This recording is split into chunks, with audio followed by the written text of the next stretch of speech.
பத்திரிகையாளர் புரட்சி தமிழர் கட்சியின் சார்பில் இங்க பத்திரிகையாளர் சந்திப்பை நாங்கள் நிகழ்ச்சி இருக்கோம். இந்த நிகழ்வுக்கு வந்திருக்கிற அனைத்து தொலைக்காட்சி ஊடகங்கள், நாளிதழ்கள், பத்திரிகையாளர் அனைவருக்கும் என்னுடைய முதற்கண் வணக்கத்தை தெரிவித்துக் கொள்கிறோம். புரட்சி தமிழர் கட்சி அப்படின்ற ஒரு கட்சியை நண்பர் ஜே.பி. ராஜன் அவர்கள் தலைமையில நேற்று தொடங்கப்பட்டது. அதனுடைய கொடி அறிமுகம் செய்யப்பட்டது. அதனுடைய ஒரு தொடர்ச்சியா தான் இன்னைக்கு பத்திரிகையாளர்களை சந்தித்து எங்க கட்சியோட கொள்கை விளக்கங்களையும் கட்சியோட தொடக்கத்துக்கான நோக்கங்களையும் அவங்ககிட்ட பகிர்ந்துக்கலாம்னு வந்திருக்கோம். குறிப்பாக இன்னைக்கு தமிழ்நாட்டுல தமிழ் தேசிய அரசியல் எழுச்சின்றது பெரிய அளவில் உருவாயிருக்கு. 50 ஆண்டுகளுக்கு மேலாக தமிழகத்துல தமிழ் தேசிய அரசியல் எழுச்சி இருக்கும். பல்வேறு அரசியல் அமைப்புகள் தொடங்கப்பட்டு பல்வேறு தமிழ் அறிஞர்கள், தலைவர்கள் எல்லாம் உருவாக்கி சென்ற இந்த தமிழ் தேசிய அரசியல் கருத்துக்களை தொடர்ந்து முன்னெடுத்து அரசியல் களத்திலே களமாடி தமிழர் குடி ஒற்றுமை அரசியலை தமிழகத்திலே ஏற்படுத்தி ஒரு தமிழ் தேசிய அரசை உருவாக்குகின்ற நோக்கத்தோடு தான் இந்த கட்சி தொடங்கப்பட்டிருக்கு.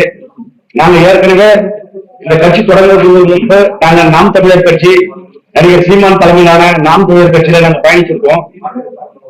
நாம் தமிழர் கட்சி இன்னைக்கு பெரிய அளவுல வாக்கு அரசியல 36 லட்சத்துக்கு மேற்பட்ட வாக்குகளை பெற்றிருந்தாலும் அதன் தலைமையில் இருக்கிற நடிகர் சீமான் அவர்கள் ஒரு தலைவருக்கான எந்த ஒரு தகுதியும் இல்லாமல் தொடர்ந்து தமிழ் தேசிய கருத்துக்களுக்கு முரணான கருத்துக்களை பேசியும் மக்கள் மத்தியில ஒரு நம்பிக்கையின்மையை ஏற்படுத்திக் கொண்டிருக்கிறார். அவர் சினிமா திரைப்பட இயக்குநராக இருந்தவர். தமிழ் தேசிய அரசியல் கருத்துக்களை 50 ஆண்டுகளுக்கு மேலாக முனைமொழிதான் மாவீரன், தமிழ்நாடு விடுதலை படையை உருவாக்கிய தலைவன், தமிழ்நாடு பொதுவுடைமை கட்சியை தமிழகத்தில் கிடைத்தவன் மாவீரன் தமிழரசன் அவர்களுடைய வழியிலே எங்களுடைய புரட்சி தமிழர் கட்சி இன்று தமிழகத்திலே அரசியல் களத்திலே உங்கள் மத்தியிலே நின்று கொண்டிருக்கிறோம். இந்த புரட்சி தமிழர் கட்சி என்பது தமிழ்நாட்டிலே குடி அரசியல் ஒற்றுமைக்கான அரசியலை, தமிழ்நாட்டில் இருக்கிற பாரம்பரிய குடிகளுடைய ஒற்றுமையை வலியுறுத்தியும் அந்த குடிகளுடைய ஒற்றுமையின் ஊடாக ஒரு தமிழ் தேச அரசை தமிழ்நாட்டில உருவாக்க வேண்டும் என்கின்ற நோக்கத்தோடுமே இந்த கட்சி தொடங்கப்பட்டிருக்குது. இன்னைக்கு குறிப்பா சொல்ல போனீங்கன்னா 50 ஆண்டுகளுக்கு மேலாக தமிழகத்தை ஆண்டு கொண்டிருக்கின்ற திராவிட கட்சிகள் தொடர்ந்து தமிழக மக்களுக்கு லஞ்ச லாபம் ஊழல் அரசை நடத்தி கொண்டு மக்களை சுரண்டி தமிழகத்தின் பலன்களை இழந்து மத்திய அரசுக்கு ஒரு அடிமை அரசாக செயல்பட்டுக் கொண்டிருக்கின்றது. தமிழகத்தின் உரிமைகள் அனைத்தையுமே பறிபோய்விட்ட நிலையில இருப்பதை காப்போம், இழந்ததை மீட்கவும் இன்று புரட்சி தமிழர் கட்சி நண்பர் ஜே.பி. ராஜன் அவர்கள் தலைமையில தமிழகத்துல மலர்ந்திருக்கின்றது.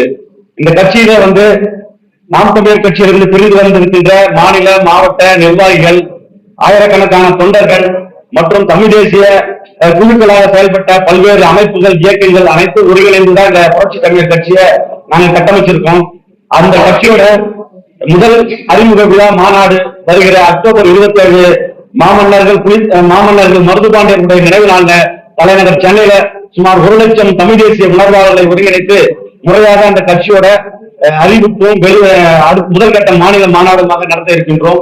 அதற்கு உங்களை போன்ற பத்திரிகையாளர்கள் நண்பர்கள், தொலைக்காட்சி ஊடக நண்பர்கள் தொடர்ந்து எங்களை போன்ற எளிய பிள்ளைகளை கருத்துக்களை மக்கள் மத்தியில கொண்டு சென்று எங்களுடைய புரட்சி தமிழர் கட்சி வெற்றி பெறவும், புரட்சி தமிழ் தேசிய கருத்துக்கள் தமிழகத்திலே ஆட்சி அதிகாரத்தை நோக்கி செல்லவும் வழிவகை செய்ய வேண்டும் என்ற மீண்டும் மீண்டும் உங்களை வேண்டி விரும்பி கேட்டுக்கொண்டு உங்களை சந்திக்கிறோம். நீங்க வேற என்ன கேள்வி கேட்டீங்கன்னா அதுக்கான பதில் நாங்க சொல்றோம். இது தீர்மானங்கள் போட்டிருக்கோம். கட்சி தொடக்கத்துக்கான ஒரு தீர்மானங்களை ஒரு 9 தீர்மானங்களை நிறைவேற்றிருக்கோம். அந்த தீர்மானங்களை முதல்ல நான் படிச்சிடுறேன், அதை பதிவு பண்ணிருக்கேன். அன்புடைய வணக்கம். 1/9/2024 அன்று சென்னை வடபழனியில் முனைமொழிதா மாவீரன் பொன்பரப்பி தமிழரசன் நினைவு நாளில் புரட்சி தமிழர் கட்சி ஜே.பி. ராஜன் அவர்கள் தலைமையில் தொடங்கப்பட்டது. கொடி அறிமுகம் செய்யப்பட்டது. அந்த கீழ்கண்ட தீர்மானங்கள் நிறைவேற்றப்பட்டுள்ளன. தமிழ்நாட்டில் குடிவாரி ஜாதிவாரி மக்கள் தொகை கணக்கெடுப்பை உடனடியாக ஆமாங்க ஐயா எடப்பாடி சொல்றீங்க, நல்லது தானே, ஒரு புரட்சி தலைவரா இருக்குமே, ஒண்ணும் தப்பு இல்லையே. இல்லைங்க ஐயா, நாங்க வருங்காலங்கள சட்டமன்ற நாடாளுமன்ற தேர்தலில் கூட்டணி சார்ந்து இயங்குவோம். அப்ப அதுக்கான சூழல் அமையும் போது நாங்க அதை முடிவெடுப்போம். இல்ல நாங்க புரட்சி தமிழர் கட்சி தேர்தல் ஆணையத்துல முறையா பதிவு செய்யப்பட்டு எங்களுடைய கரும்பு விவசாய சின்னத்தை மீட்டு இந்த கட்சி நடத்துறதுக்கு தான் நாங்க திட்டமிட்டு இருக்கோம். அதை நோக்கிதான் பயணிக்கிறோம். நீங்க சொல்ற மாதிரி புரட்சி தலைவர் ஐயா எடப்பாடியார் போன்றவர்களுக்கு எங்களுக்கு ஒரு கூட்டணி வாய்ப்புகள் அமையுது. எங்களுடைய தமிழ் தேசிய கருத்துக்களை ஒட்டி அவர் அதுக்கான வேலை திட்டத்தோட இணையறதுக்கு வாய்ப்பு கொடுத்தாருன்னு நாங்க அதான் செய்வோம். கரெக்ட் தாங்க ஐயா. 50 ஆண்டு கூட்டணி போவோம். கேளுங்க, ஓகே ஓகே, நீங்க சொல்றது ஓகே. 50 ஆண்டுகளா திராவிட கட்சிகள் ஆண்டு இன்னைக்கு தமிழகத்துல ஒரு சீரான வளர்ச்சி இல்ல, மக்களுக்கான ஒரு எந்த ஒரு சொல்லப்பட்டிருக்காங்கன்றத நாங்க சொல்றோம். உண்மைதான்.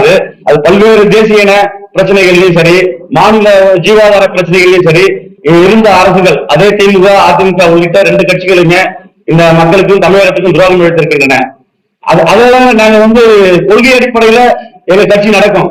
கூட்டணி ஒரு கூட்டணி தர்மத்தை ஏற்று வருங்காலங்கள்ல சட்டமன்ற நாடாளுமன்ற தேர்தல்கள்ல எடப்பாடியார் போன்ற ஒரு கட்சி தலைவர் தலைமையிலான ஒரு எங்க தமிழ் தேசிய கருத்துக்களை ஏற்றுக்கொண்டு எங்களுடைய நிர்பந்தங்களை நடத்தி ஏற்றுக்கொண்டு எங்களை அழைக்கும் போது நாங்க இணைஞ்சு பயணிக்கிறதுக்கு தயாரா இருக்கோம். இல்ல, வாக்கு அரசியல் வந்த பிறகு அதுக்கான அரசியல் நாங்க பண்ணிதான் ஆகணும். இப்ப நான் பேசலாம்ல, கூட்டணி நாங்க அமைக்கிறோம் அப்படின்றது வாக்குக்காக கிடையாது. தமிழ் தேசியத்தை பேசுறவங்க யாருமே இந்த தமிழர்களுக்காக எந்த ஒரு செயல்பாடுகளையும் செய்யறதில்ல. இப்ப ஒரு கூட்டணி பேசுறாங்க, எங்களுக்கு எவ்வளவு தருவீங்க, அந்த மாதிரிதான் இது வரைக்கும் அரசியல்ல நடக்கிறது. எல்லாமே கூட்டணி பேசுறாங்கன்னா கூட்டணியில எங்களுக்கு எவ்வளவு கொடுப்பீங்க, எங்க கட்சிக்கு எவ்வளவு கிடைக்கும் அப்படின்னு பேசுறாங்களே தவிர இந்த தமிழ் குடி சமுதாயத்துக்கு என்ன செய்ய போறீங்க, இது எங்க செய்யுங்கன்னு சொல்லி யாருமே முன்னெடுக்கிறது. இப்ப இதுல அதனாலதான் சீமான் போன்றவர்கள் என்ன பண்றாங்கன்னா நேரடியா கூட்டணி பேச வர மாட்டேங்கிறாங்க. நீங்க எங்களுக்கு கொடுத்து கொடுங்க, நாங்க பின்னாடி இருந்து என்ன பண்றோம், உங்களை எதிர்க்கிற மாதிரி எதிர்க்கிறோம். இப்ப சீமான் போன்றவர்கள் எல்லாம் வளர்வதற்கு எங்களை போன்ற நாம் தமிழ்ல முன்னோடிகள் தான். நாம் தமிழ் தொடங்கி இத்தனை காலகட்டத்துல 14 ஆண்டுகள் ஆயிடுச்சு. இந்த 14 ஆண்டு காலத்துல நாம் தமிழர் கட்சி என்பது வளர்ந்திருக்குது. சீமான் மட்டும்தான் வளர்ந்திருக்காரு. நாம் தமிழர் கட்சி இருக்க அடிப்படை உறுப்பினர் கூட தேவையில்லை. ஏதாவது வளர்ந்திருக்க ஒரு நபர்கள் சீமானுக்கு யாரெல்லாம் சப்போர்ட் பண்றாங்களோ, யாரெல்லாம் அவர் பின்னாடி நடக்கிறாங்களோ, யாரெல்லாம் அவர் சொல்றதுக்குள்ள ஒத்து வருகிறாங்களோ அவங்கள தவிர வேற யாரையுமே தெரியாது. தமிழ்நாட்டுல பத்திரிகையாளர் உங்களுக்கும் தான் தெரியாது இல்லையா? இப்ப நாம் தமிழர் கட்சி வளர்ந்திருக்குது ஒத்துக்கிற, ஆனா நாம் தமிழர் கட்சியால யார் வளர்ந்திருக்காங்க? சீமான் மட்டும்தான் வளர்ந்திருக்காரு. அவருக்கு யார் ஜாடா போறாங்களோ அவங்க மட்டும் தான் வளர்ந்திருக்காங்க. நாம் தமிழர் கட்சி தமிழ் போய் வளர்ந்திருக்கா? தமிழ்நாட்டுல ஒரு பெரிய படையை நான் வச்சிருக்கேன் பின்னாடி, நான் மிகப்பெரிய நான் நினைச்சேன் அவ்வளவு பெரிய கலவரம் பண்ணுவோம் அப்படின்னு சொல்றாங்க சீமானு. ஆனா தமிழ் பிரச்சனைக்காக ஏதாவது ஒரு விஷயத்தை குரல் கொடுத்துக்காரா? சும்மா அறிக்கையிடுவாரு, அவ்வளவுதான். ஒரு லெட்டர் பேர்ல போடுவாரு, என்ன சொல்லுவாரு, இவர் பேச்ச கேட்டுட்டு எங்க தம்பி தமிழ்நாட்டுல தம்பிங்களா யாராவது ஒரு பிரச்சனைக்கு போயிட்டா இவன் யாருனே தெரியாது, இவன் என் கட்சியே கிடையாது அப்படின்னு சொல்லிடுவாரு. அப்படிதான் பண்றாரு இந்த நிமிஷம் வரைக்கும். உண்மையான தமிழ் பட்டு உள்ளவங்க, தமிழ்நாட்டில் இருக்கிறவங்க மேல அந்த பட்டு உள்ளவங்க ஒதுக்க வேணுமா இல்லையா? அப்ப அந்த பிள்ளைகளுக்காக நம்ம என்ன பண்ணணும், குரல் கொடுக்கணும் இல்லையா? இதை உருவாக்கியவர்கள் இருக்காங்களா? இல்ல. உருவாக்கியவர்கள் வேணும் இல்ல? சீமான் போன்றவர்கள் என்ன பண்றாங்கன்னா இந்த தமிழ் மக்களை, தமிழ் இன சகோதரிகளை முட்டாளாக்கி அவர்களுக்கு பலனடைகிறாரு. அவ்வளவுதான். இப்ப சமீப காலமா இப்ப ஒரு 2 ஆண்டு காலமாக சீமான் தமிழ் என்ன பேசிருக்காரு? ஒண்ணும் பேசல. நம்ம சுய பெருமை பத்தி தான் பேசிட்டு இருக்காரு. நான் அதை பண்ணுவேன், இதை பண்ணுவேன், அதுதானே பேசிட்டு இருக்காரு. கற்பனைவாதம் இதெல்லாம் பேசிட்டு இருக்காரு. கண்டிப்பா பிடிஎம் தான். ஏன் தலைவர்னா மத்திய அரசு மாநில அரசு இது எதிர்த்து யாராலையும் ஆட்சி பண்ண முடியாது. யாராலையும் மத்திய அரசையும் மாநில அரசையும் எதிர்த்து நடக்க முடியுமா?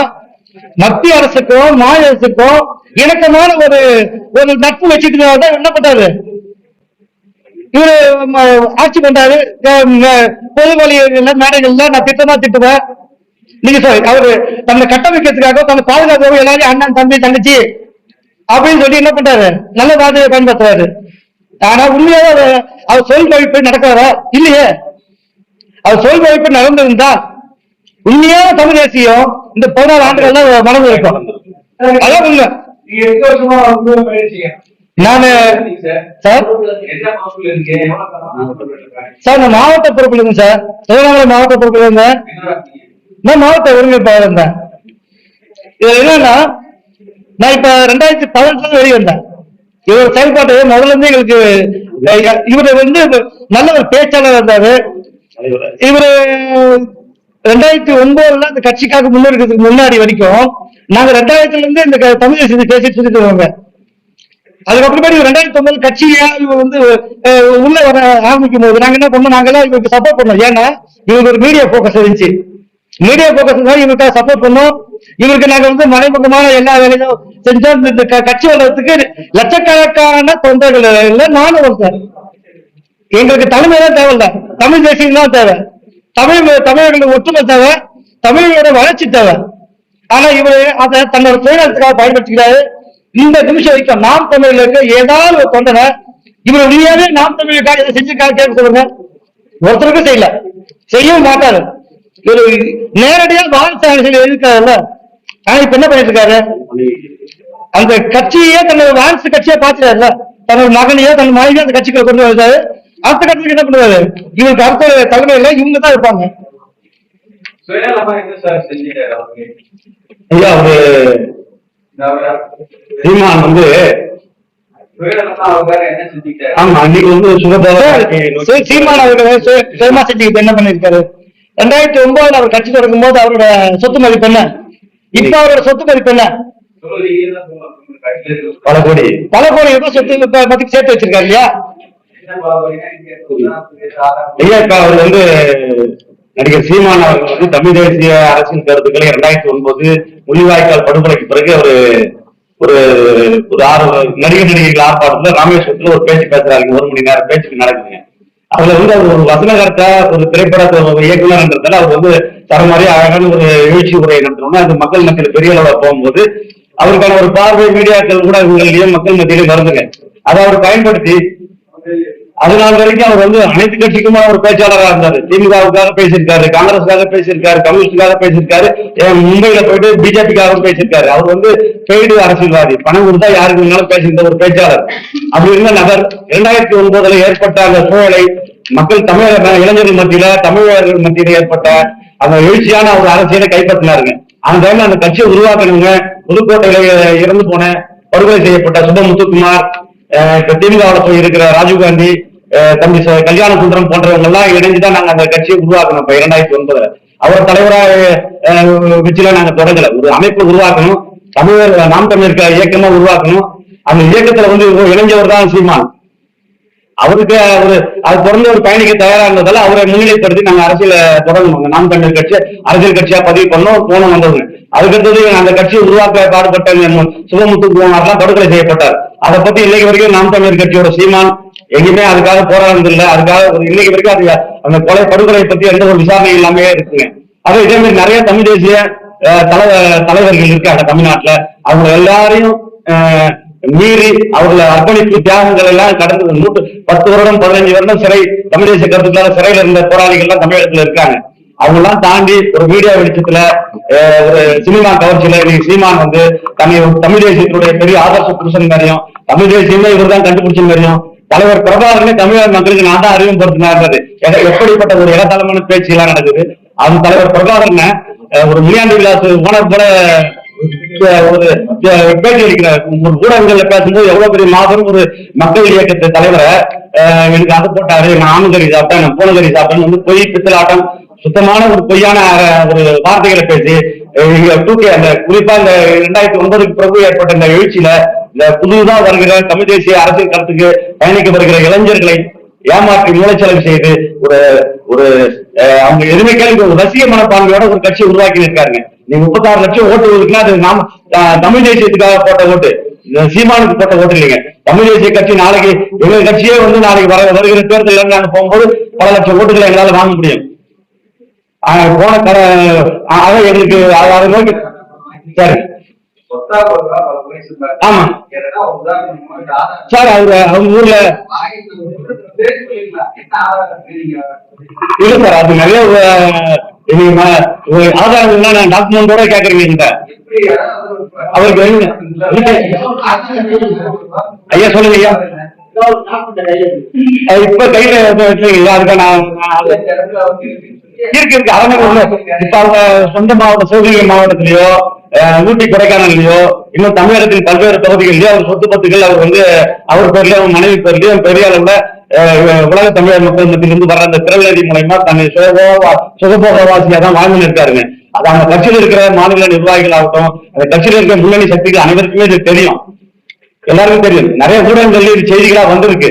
இதை அறிவிட்டு சொன்னா அதுக்கு எங்களுக்கு வாய்ப்பு கிடைக்கும்போது கட்டாயம் நாங்க அந்த ஆவணங்களோட உங்களை சந்திப்போம், பேசுவோம். ஆதாரம் இல்லாம இல்ல, ஆதாரம் இல்லாம இல்ல. இப்ப கையில ஒண்ணா இல்ல. இப்ப ஐயா, இப்ப நீங்க சொல்றது ஓகே, கையில ஆவணங்களா நாங்க வச்சு இல்ல, எங்களுக்கு நாங்க தெரிஞ்சு வச்சுன்னு இருக்கோம். அது ஆவணமா நாங்க வெளியிடுவோம், கட்டாயம் ஒரு நாள், அது கட்டாயம் வருங்காலத்துல வெளியிடுவோம்.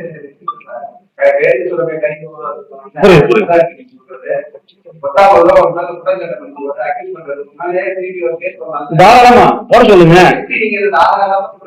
ஆதாரத்தை நாங்க காட்டுறோம், கேஸ் போடுறது நாங்க நீதிமன்றத்துல போய் ஆதாரத்தை காட்டுறோம். அவர் மேல நாங்க அவருதான் சொல்றேன்னு சொல்றீங்க இல்லையா, சொத்து சேர்த்து யாராவது பண்றாருன்னு, அப்ப உண்மை, அதை நாங்க நிரூபிக்கிறோம். உலகம் வீட்டு வருதுங்க, உலகம் வீட்டு வருது, குறிப்பா ஏழை தமிழர்கள்ட்ட வருது. மேலும் தமிழகத்தை சேர்ந்த தமிழ் இளைஞர்கள் வந்து பல்வேறு நாடுகள்ல கூலி வேலைகளாகவும் அன்றாடம் காட்சிகளாகவும் போய் அங்க வேலை செஞ்சு இருக்காங்க. அவங்களெல்லாம் தமிழ்நாட்டுல இந்த மாதிரி ஒரு தமிழ் தேசிய அரசியல் புரட்சி சீமான் தலைமையில நடக்கும் வாய்ப்பு இருக்கு அப்படின்றது ஒரு எண்ணத்துல மதிமயங்கி போய் இன்னைக்கு வரைக்கும் லட்சக்கணக்கான கோடிக்கணக்கான ரூபாய்களை திறநதின்ற பேர்ல வசூலி சிந்தாங்கிறாரு. அதுக்கான நிர்வாகி பாக்கியான்னு இருக்காரு, பாக்கியராஜ்னு. அவங்களுக்கு அதெல்லாம் தெரியும், நீங்க உங்களுக்கு தெரியாதுலாம் இல்ல. நாங்க வந்து அது முறையா நாங்க வந்து அவங்க மேல புகார் சொல்றதுக்கோ, சீமானை மேல சீமான ஒரு சுயநலவாதின்றதுதான் எங்களுக்கு பிரச்சனை இல்லை. அவர் எங்களுக்கு சரியில்லைன்னு தெரிஞ்சுட்டு நாங்க விலகி வந்துட்டோம். விலகி வந்து நாங்க ஒரு அரசியல் அமைப்பை கட்சியை உருவாக்குறோம். தலைவர் தமிழரசன் வழியிலையும் தலைவர் பிரதாரன் வழியிலையும் நாங்க எங்க கட்சி கட்டாய மக்கள் மத்தியில் சந்திப்போம். தமிழ் தேசிய அரசியலை வென்றெடுப்போம். குறிப்பா தமிழர் குடி அரசியலை நாங்க முன்னெடுப்போம். தமிழ்நாட்டில் இருக்கிற அனைத்து பறையர்ல இருந்து, உடையார்ல இருந்து, மூலியார்ல இருந்து, வன்னியர்ல இருந்து அனைத்து தமிழ் குடிகளுக்கான அரசியலை தான் எங்க கட்சி முன்னெடுக்குங்க. அதனால அதை நோக்கிதான் நாங்க பயணிக்கிறோம். சீமான் வந்து தன்னால அம்பலப்பட்ட வருங்காலங்கள்ல சீமானுடைய வளர்ச்சி இனிமேல் வாய்ப்பு இல்லை. இனிமேல் எங்களை போன்ற அரசியல் முன்னோடி நாங்க களம் வந்திருக்கோம். நாங்க கட்டாயம் அதை தமிழ் தேசிய அரசியல் கருத்துக்களை வென்றெடுப்போன்றதை நாங்க உறுதியாக நம்புறோம்.